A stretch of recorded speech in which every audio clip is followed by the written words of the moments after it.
It's Tuesday morning, heading to Tesla service department on the highway. It's early morning. It's 7:42, and as usual, there's traffic on 77 heading south towards Charlotte. Thankfully for autopilot, it makes the drive easy. But as you can see, it's a beautiful morning. It's supposed to be a beautiful day today.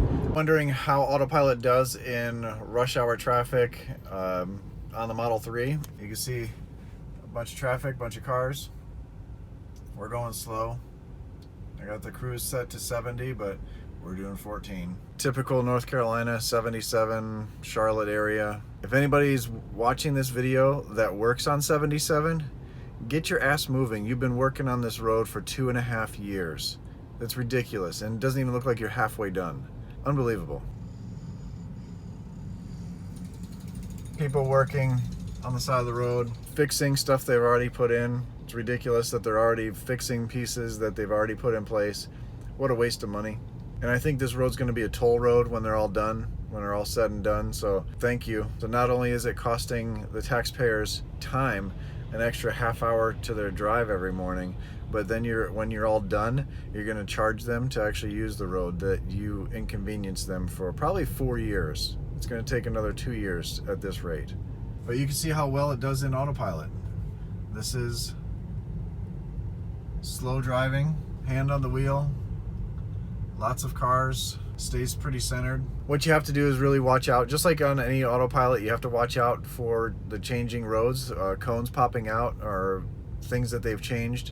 The good thing is it's not reading GPS, it's actually reading the road and the lines on the road. It's not going off of what, hey, GPS says the road's actually here. It's actually seeing what the road actually is, like your eyes do. So I'm going to be a little late for my appointment, apparently. I'm supposed to be there at 8:30. Looks like it's 8:45, but I'm sure they're used to all the traffic in this area, and it'll be fine. But autopilot is a lifesaver in this stuff. Any adaptive cruise control is a lifesaver in this kind of stop and go driving. But autopilot is really nice that you stay centered, and all you have to do is just look and enjoy the scenery, enjoy the beautiful day. The nice thing about stop and go driving, you see a lot of crazy people doing crazy things in their car. The lady behind me was actually doing her makeup for probably 10 minutes. It was ridiculous how much she was brushing on her face. I mean, I saw this guy taking nail clippers, trimming his nose hairs while we're waiting for traffic. Unbelievable what you see. Now I hear sirens. Hopefully everyone's okay, but I'm gonna move over. Looks like they're behind us.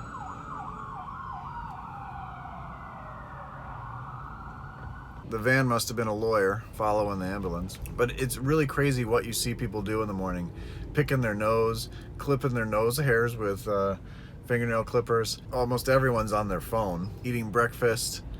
That's probably one of the safer things to do. But anyway, now it says I'm going to be even later. You are 40 minutes late. I'm finally here. Took a long time. Take a look at all those Model 3s. Awesome. Awesome sight. That is so awesome to see. I'm so happy about that. Let's go check them all out. Wheelbarrow left to stay on. Look at all these Model S's and Model 3s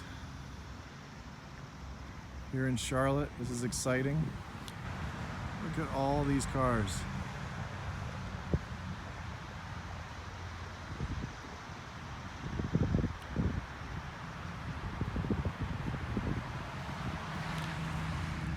This is exciting to see all these cars. It's amazing. This is the future. You just got a glimpse of the future.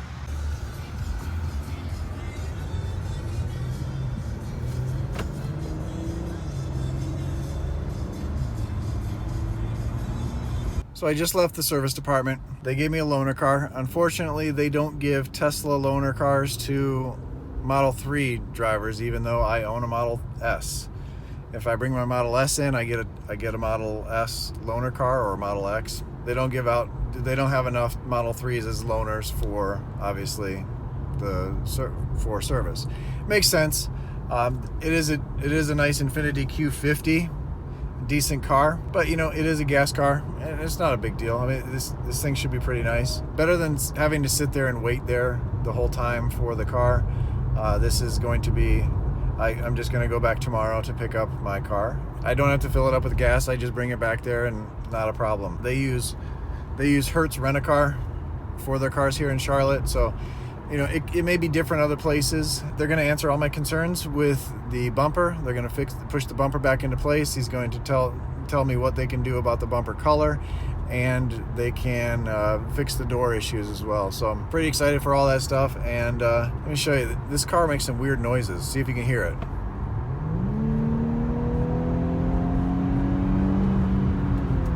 What's that noise? I haven't heard that in a while. But anyway, heading back home, and we'll get the car tomorrow.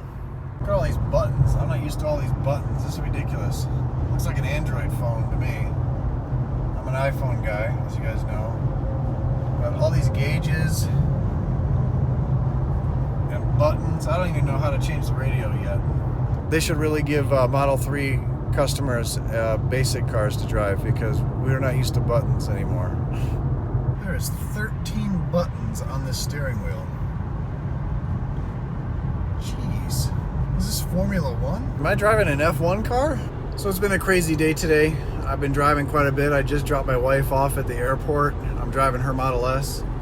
I didn't want to take the loaner car from Tesla because it's a gas car for one, and it wasn't that great. Model S is a whole lot better, so might as well take that. So this is a good view of what I was talking about with the visor. This visor doesn't move back and forth like it does in the Model 3 and the new Model S's. And there's a gap right here, and usually the sun is right there all the time. So I'm gonna see if I can get the new visor for this car. It looks like it's really close to the same size bracket. I don't know if the holes are the same. I'm gonna have to contact someone at Tesla. The service department didn't really know exactly if it was an option for the car. It's probably not a plug and play thing, because the new one has a power cord for the light that's in the visor, and this one doesn't have a light. So I don't have to have the light. I can just clip that wire and just have the sliding piece. So I'll check on that, and I'll do a whole separate video on that. But also, Nick from the Charlotte Service Department called me and said my car was done. They had to replace the clips in the bumper. That was what was actually releasing the bumper, so it was popping out a little bit and touching the deck lid. So they replaced those clips, pushed it back into place. They adjusted the door. That trim piece on the door, though, they had to order. They didn't have it in stock, so they said they're going to send a roaming service guy with the part out to the house and put it in for me. I don't have to drive all the way back there, which is great. And then I asked about the paint on the bumper, and it wasn't written down in the paperwork.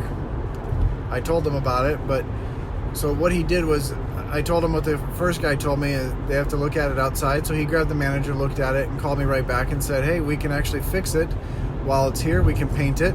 That way I just keep the loaner car. That doesn't work for me, because I had some paint work done on this car on the hood, and the paint shop they sent it to was terrible.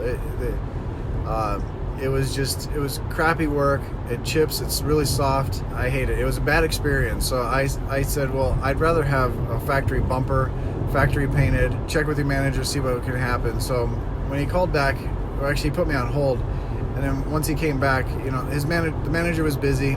His parts guy was busy at the same time too. So they were going to have to check to see when they can get the part in. I told him, hey, you know, it's not a big deal. I can come back for it. At the same time, we'll do that trim piece on the door. No need to send somebody out to the house.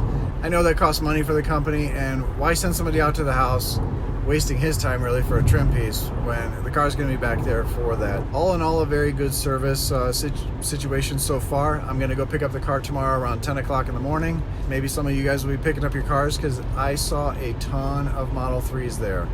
Tesla was definitely holding off sales for the second or the third quarter to get the tax credit for everyone. So it's really cool that they did that for their customers and didn't feel pressured by the government. I'll see you on the next video. Hit the like button, subscribe to the channel. Thank you guys. You guys are awesome. You guys are growing this channel so fast. It's pretty cool. It's pretty amazing. I'm pretty pleased with it. It's just going to get bigger from here. So stay tuned and buckle up.